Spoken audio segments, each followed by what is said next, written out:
Welcome back to Eliances Heroes, where heroes in business align. To be part of our super community and find out more about Eliances, visit www.Eliances.com. Now, back to our super host, David Kogan, founder of Eliances. Can you believe what a show it's been where we unlock the secrets of heroes, those that are making a difference? I mean, we started off the show with David Letourneau, who is taking Eliances community national to every single city. And also, how about the co-founder of Fired Pie?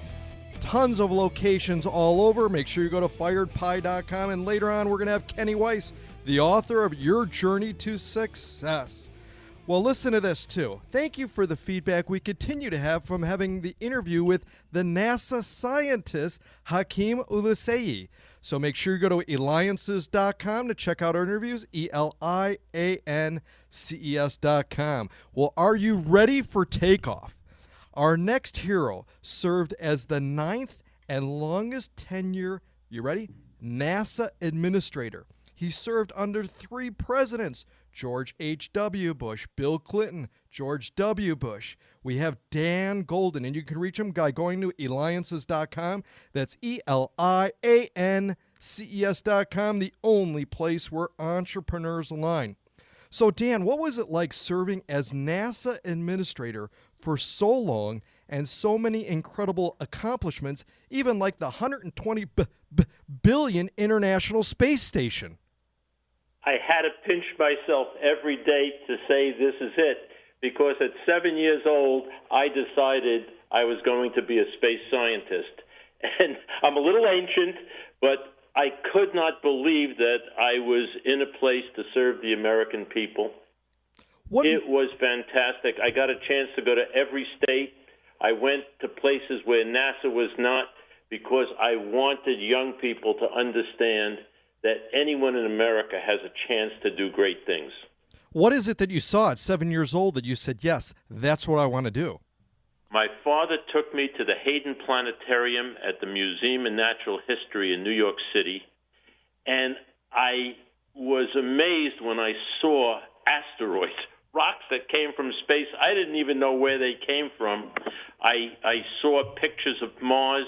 I went into the planetarium. I saw the heavens with a description of what was there, and that caused me to start reading like crazy. I built rockets. I built radio-controlled planes. I even built radio-controlled cars, and I knew my future was in space. But Dan, what was the secret of the path of being able to get there? Because there's not that many positions, and especially being the NASA administrator and for so long, and it's such a competitive, who wouldn't want to be, right, and work for NASA alone, to be able to follow that path and your dream at 7 years old and to actually make that happen? What are the key characteristics? Deep belief in who I am, always thinking out in the future. What is the vision? I, from early on, was moved by a statement made by the great artist and scientist Michelangelo. I see the angel in the marble, and I carve until I set it free. So what he's saying basically is, don't work your way up to something, set a vision, and then start working backwards to see how you're going to get there. That and my father were the two things that inspired me. I had no idea that I would become NASA administrator. It's a privilege granted by the President of the United States. But I had a career I must have oversaw the design and development and launch of dozens of space systems. I was focused mostly on national security because that was really, really important during the Cold War.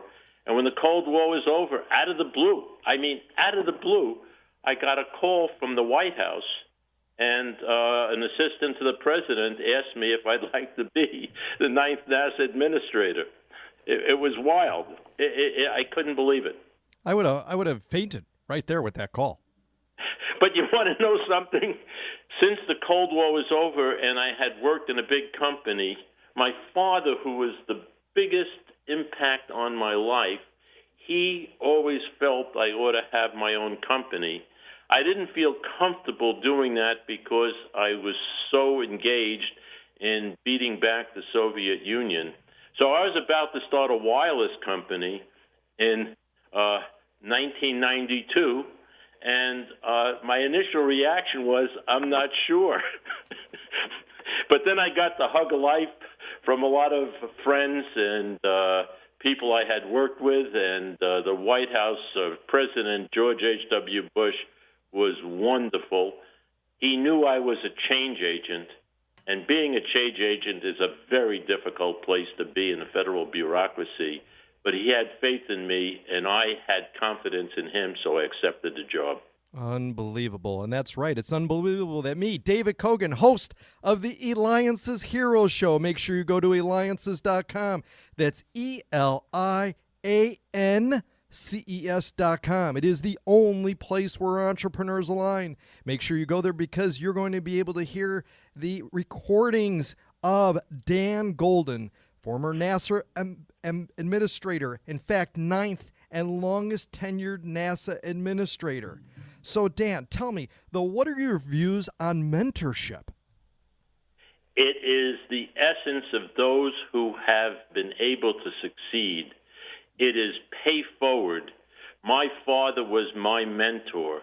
I had a number of mentors during my career, and early on, after some difficult experiences, I decided the way to build an organization is to mentor people, not tell them what to do, but help them to develop the critical skills and ask a lot of questions. So I've been mentoring people for decades, and I really salute Keith Kroc. He and I've been mentoring, onesie, twosie, maybe a dozen or more, but Keith is looking at a virtual mentoring network, and we owe it to the next generation that's going to lead our country and the world to great things. It is the essence of life. In fact, thank you to Keith, chairman of DocuSign, for nominating you to be on the Eliances Hero Show. You can go to DocuSign.com to check it out. DocuSign.com. Dan, aliens, yes or no? Maybe. No. I haven't seen any evidence of aliens. In fact, my first job was at NASA, and one of the things I was assigned to do as a young engineer and scientist was answer public inquiries when they'd see different phenomena that was strange. And over a 5-year period, I couldn't find one phenomena that I couldn't explain. And even today, I have not seen it. I won't say it doesn't exist. All I'm saying is I've yet to see a sign that says it's real. All right, Dan, we've got a little less than 2 minutes left, but this is very important. You're giving a speech now. Huge, big speech. Are you ready for this? To first graders who are usually around 6 to 7 years old. Same age as when you said, you know what? I want to go. This is what I want to do. And you've achieved it beyond and even more. What are some of the things that you would share with those students in that class? You are in total charge of your life.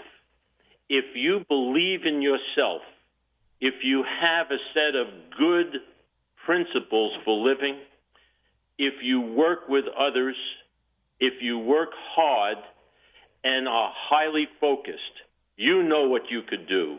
That's the first advice I'd give them. The second, I would say to them, read. Read books on any subject, but learn through reading. Don't have people have audio books talking to you, certainly if you could read, but you will be able to form images and colors in your mind and sense about people, and you'll read about great people, you'll read about fiction. It is probably one of the most important things that was in my life. And then I'd say music, art. Even if you want to be a techie, these are the things that help you form patterns in your mind to understand what's going on. Well, absolutely amazing. Blast off. You definitely set a vision. Dan, you've helped the United States continue to reach for the stars and are doing incredible things. Dan Goldin, NASA administrator. Make sure you go to Eliances.com. That's Eliances.com. And when we return, are you ready? Kenny Weiss, author of Your Journey to Success, the Greatnessmovement.com. David Kogan with Eliances.